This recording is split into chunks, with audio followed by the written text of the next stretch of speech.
is greater than anything that we are going through right now.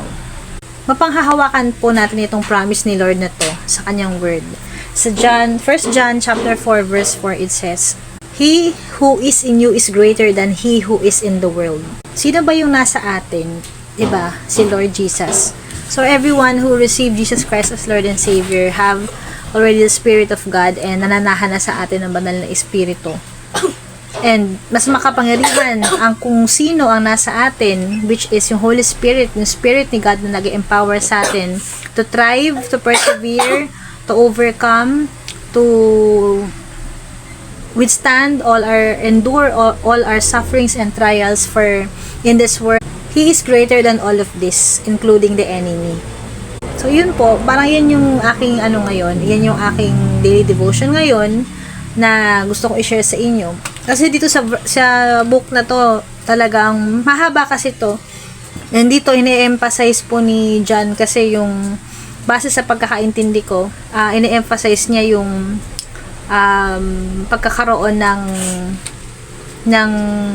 yung kung ano yung pagkakakilala natin kay Lord, it will really affect our identity. Kung tayo mamuhay, yung perspective natin, magkakaroon ng transformation.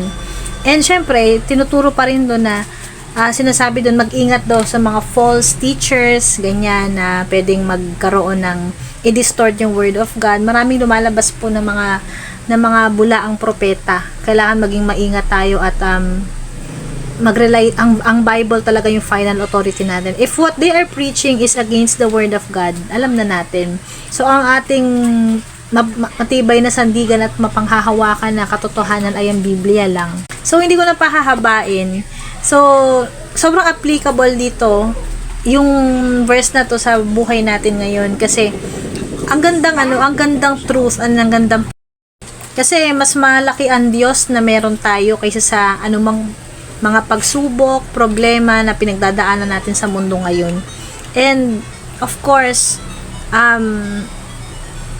yun nga, kung ano man yung sinasabi dito na He is greater than He is in you, He who is in you is greater than he who is in the world. Nabubulol pa ako. Mas makapangyarihan si Lord sa enemy. Sino ba yung nasa world? Diba si Satan? So whatever, yung lahat kasi ng mga problems na pinagdadaanan natin, ang nagbibigay niyan ay ang kalaban. Pinapahintulot lang ni Lord para malaman din niya kung gaano katibay, ka-genuine yung faith natin. Not necessarily si Lord ang nag-aalaw ng suffering, ay ang nagbibigay.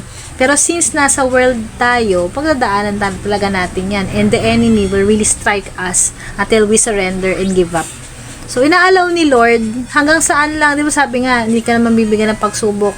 Hindi iaalaw ni Lord yung trial na yon kung hindi mo kaya. Alam ni Lord kung hanggang saan lang yung capacity natin. So, until such time na makita ni Lord na nagpursige ka, na in spite of dumadaan ka sa matinding pagsubok, paghihirap, nagtitiwala ka pa rin sa Kanya, yun ang purpose talaga, is yung sa pamamagitan kasi ng mga pagsubok na yun, doon na dadalisa yung ating faith. Kaya necessary po yan, yung mga trials natin sa world. And yun nga, kasi nasa world tayo, so hindi po tayo exempted. Mapa-Christian man o hindi, lahat po ng taos nasa mundo, dadaan tayo sa mga pagsubok talaga. Kasi nasa mundo tayo. We live in a fallen, corrupt and broken world because of sin. Yan po yung katotohanan dyan. Kaya talagang expectin na natin that the days will not get better. Pahirap na ng pahirap. And we have to trust the Lord. As the days goes by, this will not get any better po talaga. For us, lahat po ng mga tao sa mundo, believer man o hindi, we are all subjected to talaga. Yung parang lahat tayo is magsasuffer talaga. So, patibayan talaga ng loob, patibayan ng faith. Kaya nga importante po na when we are going through difficult situations and circumstances, where does your hope lie? Where does our faith lie, diba? Yung security natin, dapat kay Lord lang. Kaya, ang kaibahan kasi ng isang Kristiyano na may Kristo sa buhay niya, kapag dumadaan siya ng pagsubok, nagiging magaan. Kasi yung kabigatan, binibigay natin kay Lord. Hinahayaan natin si Lord to fight for us. 'Di ba? Si Lord at talaga ang magbibigay ng solution sa mga problema natin. And hindi niya po ano yung tawag nito, hindi niya pinipigilan, pero sinasamahan niya tayo sa lahat ng pagdadaanan natin. Yun ang maipangangako niya. Hindi man niya alisin yung mga problema natin, pero ang pangako niya sa atin, hindi niya tayo iiwanan. Whereas sa isang unbeliever, talagang madadama mo yung kaibahan, napakabigat kasi solo mo lahat. 'Di ba? Wala pa si Lord sa life mo, kaya ang bigat-bigat ng situation natin. So yun yung difference nun, na a Christian, in spite of all the trials that he is going through, he rests in God's presence, and he put his hope in God's promises talaga.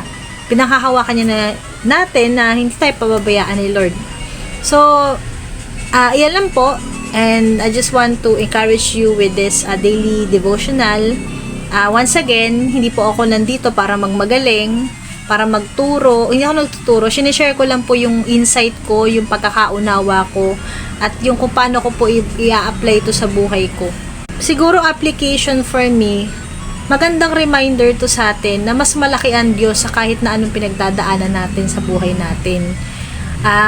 Reminder din to sa akin kasi may mga times talaga na nadi-discourage pa rin ako, to be honest. Madali pa rin akong masway minsan. So, thank you Lord for this wonderful message, and sana nakabless din ito sa inyong nakikinig. Higit na mas malaki ang Diyos na meron tayo sa anumang mga pinagdadaanan natin. At napagtagumpayan na niya lahat yan. Di ba sinabi nga po niya yan sa John 16:33? Na take heart, I have overcome the world. In this world, you will face a lot of trials, sorrow, problems, but I have already overcome all of this. So, yun. Sinabi ni Lord yun. So, amen. Diba? Talagang, yan, it will happen. Tutuparin niya yan. Kaya magtiwala lang tayo sa Kanya, and let's continue to pray. Walang mawawala sa atin pag talaga nagpakumbaba tayo kay Lord that we need Him. Kasi hindi naman talaga natin kaya patakbuhin yung buhay natin mag-isa. Kaya yun, sana po ay naka-bless din ito sa inyo, just like it has blessed me today. So, yun lang po. Ingat po lahat. God bless.